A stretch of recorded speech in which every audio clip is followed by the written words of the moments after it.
So this is a roadmap of a season. So this is the first season. So every 3 weeks, a new target unlocks in the seasonal manhunt. A week after that, a league starts. We're going to cover what these words mean. After that, a global event starts. But also, you can see that in March there's a totally different type of event. The Urban Jungle Apparel event is going to run inside of there. We have 3 global events, new global events this season. 4 leagues. It's just a heck of a lot. If we need to give just a quick wrapper on what's the idea behind the season, and we talked a bit about it in previous streams or I think in the videos also. But the idea of a season is that, as you can see, this is a 3 months long mini campaign in a way. And by mini campaign, what we mean is that first there is actually a story, there is a narrative, there is a reason why you're doing what you're doing, and that story takes place directly after the events of the Warlords of New York campaign. So that's why we have so many redacted things in here, because we don't want to spoil, what that is about, because you will need to play the Warlords of New York campaign first. But there is a bit of story, there's a reason, all that story is about new targets that you will have to hunt and take down. And then in the same time, it's a calendar of activities. So as you've seen, every week a new activity, and all those activities are about just kind of, changing the way you play and forcing you to re-experience the game in different ways and, constantly making the game feel fresh. So that's really the main idea behind the season. And then all of that is, of course, takes form in different activities that we're going to be going through. But this is an image of the new manhunt that becomes available 1 week after the launch of the game. So you do have a week to take your time completing the Warlords of New York campaign. You don't need to feel particularly rushed. That following Tuesday after launch. At the same time, we roll over all of the dailies currently. This manhunt will become active. You will get a briefing on the targets. The seasons will become active, and you will see this first target, who is located in West DC. They do a significant takeover of those areas. They are working with a hostile faction. That hostile faction is now present inside of those zones, even if they usually would not be. And so you go through some familiar missions and familiar activities inside of a new context, and all the while getting new narrative information about this target, their relationship with the prime target, and sometimes even their relationship to the other lieutenants inside of this structure.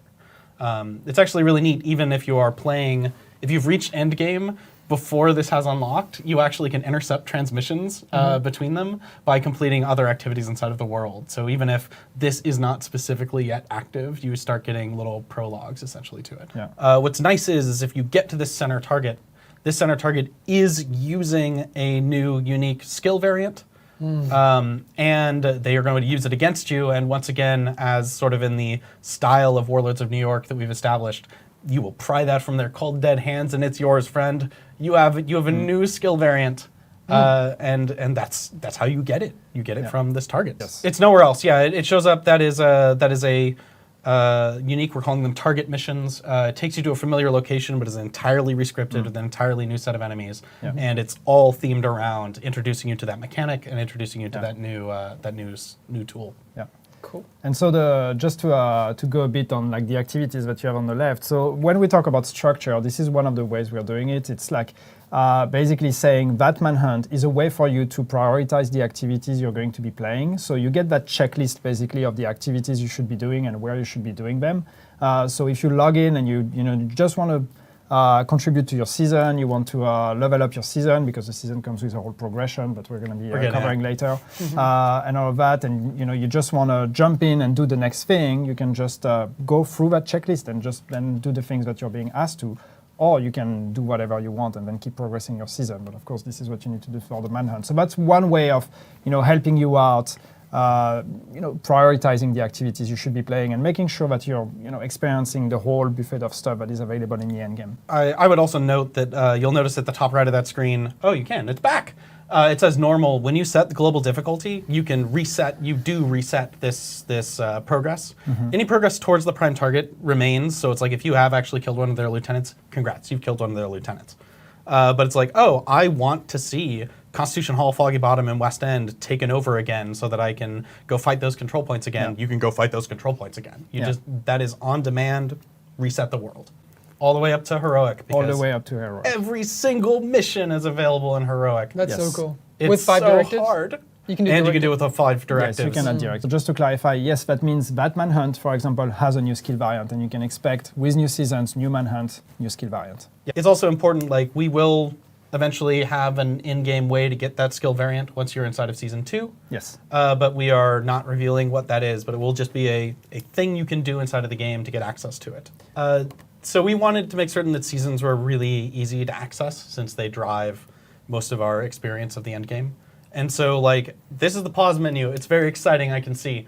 And it's heavily redacted, but the seasons take up front and center space there. You're going to have a season level. There will be information about the activities that are available and a little bit about the target. That's why we had to redact it. If you go into that menu, you can see your season level, and there's more information. But the big thing that drives what does a season level mean is that it moves you along this timeline of rewards. You've got a standard track on top, and you have a premium track on bottom. And for people who've purchased Warlords of New York, that premium track comes with the expansion. Yeah. We want everyone to have an experience of what that is like. The top track, I wish I could scroll this screen over. I keep trying to with my hands. Those first 35 levels basically are just back-to-back new items from new gear sets, new brands, new everything, all along the standard track, all of the new named weapons, all the way up culminating to in a new exotic that is new to this season. We want that to be available to everyone. This is a smorgasbord of new features that you can just toggle through as somebody who's not following this stream and just see this is all the new stuff. It's all right there. The season itself, and so the season with the Manhunt, with all the activities, the global events, and all of that is available for every Warlords of New York player. So as long as you purchase the expansion, you will get access to the season and the seasons, each one of them that's included. What you pay with the premium pass is just the extra track of rewards on top of the standard track. So you get basically more rewards, you get more items, you get more gear, and also a lot of unique premium stuff. Like there is a whole outfit that we're going to be covering. There's a bunch of like name weapon skins, so skins uniquely made to change the appearance of name weapons. We have new gear dice that are the full gear dice, the ones that cover the entire gear. All of that is part of the premium track, which is what you will be purchasing. Except for Season 1, because as Trick said, Season 1, we are making the premium track of Season 1 available for free for all the Warlords of New York player. So you won't have to purchase that one. Starting with Season 2, this will be a purchase, and that will be priced at 10 euros or equivalent for I think it's cool. wherever you come from. The things that are on that premium track, none of the exclusives on that track have power tied to them. Correct. So there are things down there that will give you more items. So like the bottom left item in that image is a season cache. That is going to give you 2 random season items, but none of that is exclusive to that track. That is you can get those by participating in events and get them other ways. There are even some of those on the standard track. 3 months per season? Yes. It's 12 weeks of active and 1 week of that preseason where you get foreshadowing and stuff like that. So you'll notice that we've got this one redacted slot here because we've been saving sort of a big surprise for next. Some people put together because they recognize the gear set that is along the top, but along that top set of rewards, you're going to get a full Striker gear set and a full System Corruption gear set as you progress through the season. These are Striker is a returning old favorite, remastered now for Division 2, and System Corruption is a explicitly more PvP focused gear set. These are available on the season track. They're available inside of season caches, which are things that you get by doing seasonal activities and stuff like that. But in addition, Striker is available anywhere gear sets are sold. You can find them inside of targeted loot. You can find them just as random drops. System Corruption, on the other hand, is our new Dark Zone specific gear set. So that is, aside from its presence inside of seasonal rewards, it lives in the Dark Zone. It is explicitly meant for the Dark Zone. have a good time. It is a nightmare to fight, but it's also it has a huge skill ceiling to use. It is a very tough to use, but once mastered, very powerful in your set. It is the level 5 reward that we've redacted because I was overcautious and requesting redactions. Somehow we got carried away with the redacted. That's where it And so it's even relatively early. So you want to look like a baller striker fighter, it's right there. Especially, I think that machine gun might be the glory days, so that's also a really good one to go along with it. This is when you go to the pause menu and you actually come into the seasons menu, this is what greets you. It tells you what your season level is, it tells you what rewards are coming up, it tells you what the current ongoing events are and how much time is left in all of them, as well as you can just scroll right and scroll left and see the history and the future throughout the entire season for all 3 months of content. And you can see what all of these activities are, what their rewards are, and all of that.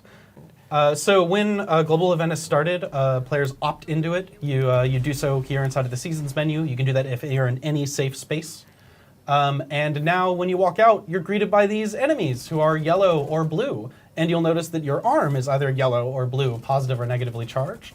You do extra damage based on how well you're playing, essentially, to same polarity enemies.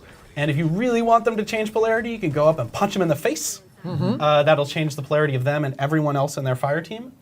And so there's a lot of strategy. Your polarity changes every time you reload or every time you switch weapons. And by matching, you'll notice that he's got a 4 over his shoulder and he's about to have a 5. Yeah. That is a stacking buff for, hey, you're doing this correct. That damage buff is getting stronger for shooting those same color enemies. However, if you get it wrong, you're essentially given exactly one mistake, is it wipes out all of your stacks. And then a short moment later, if you hit with a second bullet, you will receive a shock for having played wrong. But as soon as you do it wrong, like that, boom. So Very cool. don't do it wrong. What's the green bar under the XP bar and the orange XP bar? That's your season progression, basically. Nice. So when you're in the season, you will see that you actually have 2 XP bars that are progressing together. The first one on top, the orange one, is your shade level, if you remember, with the the watch and the progression that comes with it. Yep. And then the one underneath, the green one, that's your progression, your season progression. So The season levels go from 1 to 100, and so there's that whole long stretch of rewards. And those level ups are timed to be about the same as you experience right now with the field proficiency caches. Global events are structured around the concept of challenges. So each of these challenges you'll see has a star value, so you get 4 stars for killing 200 positively charged enemies, and those stars will get you rewards along your way. And so each day of a global event, new challenges will unlock, but those are unlocking. Those aren't like becoming like available and becoming unavailable. So on day 5 of a global event, you have all of these challenges to do. Every time that you complete a challenge, also you get a big chunk of season XP. Well, XP. So that'll apply both to your shade level and to your season level. So it really behooves you to engage with these events. yeah. But every one of these global events has 10 rewards in it. Just as a thanks for playing, for turning it on, you will get a unique patch that celebrates the global event itself, this magnetic patch. And then along it, as you complete challenges, you'll get crafting materials, season caches, which are those drops of 2 powerful seasonal items, named items, and even as you notice at the end here, that tier 9 reward is an exotic cache, which is a random exotic weapon, or actually can be gear, what am I thinking? That is curated so that it doesn't ever contain anything that is exclusive to the raid, and I think there are a couple of other omissions from that we want to keep special. Yeah. You get that, you get a unique backpack trophy for each of the different global events, and the global events will return from season to season, so you'll have an additional chance to get those patches and those backpack trophies. Yeah. Nice. Global events last 1 week. There are going to be 3 of them during the course of the season, as you saw in the graphic at the start of this. However, we do have a special 2-week kind of event that is a league. So while global events are intended to be like a really welcoming, anyone can turn this on, you can play all sorts of weird challenges, everything is fine and dandy, leagues are skill challenges to our players. So as you can see here, this is the West Side League. This is the first league inside of the season. It's themed around outcasts and really ruining their day. And so you've got 4 time trials on this. Federal Emergency Bunker, Potomac Event Center, DCD Headquarters, and Roosevelt Island on Heroic. And you are challenged to say, oh, I'm going to beat these as fast as I can, and you will essentially get 1 to 10 milestones, 1 to 10 stages completed on those. If you complete enough stages, you will be getting rewards. Are they unique rewards? They are unique rewards. Ooh, okay, so It's now a mix of unique and some of them Yeah. have seasonal caches and stuff, but there are also unique rewards to these leagues. Right. So this is an example. This is our Outcast Elites Killed milestone list. So, I get 1 stage of this for killing 15 elites. And then all the way down to, hey, 250 elites down there at the bottom. And there's a leaderboard on this. You can see how you place compared to other players. Yeah. Every week, these will reset your progress on them, but you'll retain your stages complete. There are 60 stages right in front of you. It's 60 stages to get to the end of this. I'm going to go to the rewards of this. Once again, there's a unique patch associated with each league. This is not a just you have started it ever trophy, unlike the global events. This does actually require completing some of the activities. You've got your exotic cache in there, you've got your named item cache, and then once again a unique backpack trophy if you can get all the way to 60 stages unlocked. And I mean, the idea with seasons is really, it's really for us to kind of pace things. So the idea is every week there is an activity, or pretty much every week there's an activity that is available for you. So we help you prioritize and say, okay, this week this is what you should be doing. But again, really seasons, it's all about you being able to make a decision, because from the get-go you will see all the activities that will be available for the next 3 months. You will be able to see, what rewards you're going to get and all of that, what rewards you get from the season, from each activity. So it's really for people that react to how much like grind this is or whatever. It's really about you just looking at all of that and deciding how much you want to invest. And do you want to work all the way towards, maxing out the league because you want that backpack trophy? Or if you're not interested in the backpack trophy, don't max out the league. That's fine. Just play something else and keep contributing to your season if the season progression is what you're after. So it's really about just giving you all the elements for the next 3 months and let you decide, what are the objectives that you set for yourself and what are you going to be working towards. But seasons are endgame level 40 only. So that means you need to own Warlords of New York to be able to play a season, and you need to have completed the campaign, the Keener campaign of Warlords of New York. So you need to be level 40 and have finished the campaign before you can play seasons. Towards the end of the season, like right now we're aiming for maybe the last 3 weeks, but we're not sure. We know that there are going to be a lot of new players coming into the game, and we know that it can be really rough to clear out that schedule to engage with all of our content, especially if you join late. We are going to be putting onto the season's reward menu the option to actually just purchase the season levels outright using premium currency. Okay. We are going to keep that to the end of the season. It is exclusively like, I work a lot.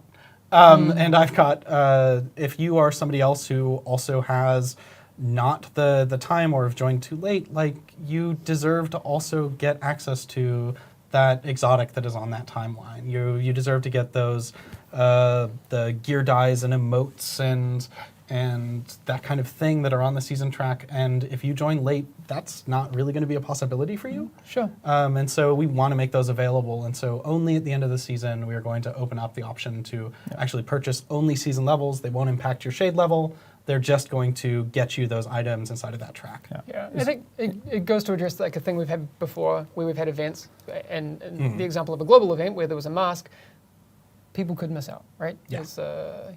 It's, It's really a catch up, because we don't want people to show up at the end and be like, oh my God, no, I need to grind. I have just 2 weeks to try to catch up with everything. So for people that are going to be playing the season from the get-go, first they will probably reach that max level way before that, so they will have all the content before the other ones. They will also get all the rewards from all the activities that other players may have missed, so like all the rewards from the leagues and the global events and all of that. But therefore, that season level and the rewards that are tied to that, if you arrive at the end, you still have a way to catch up.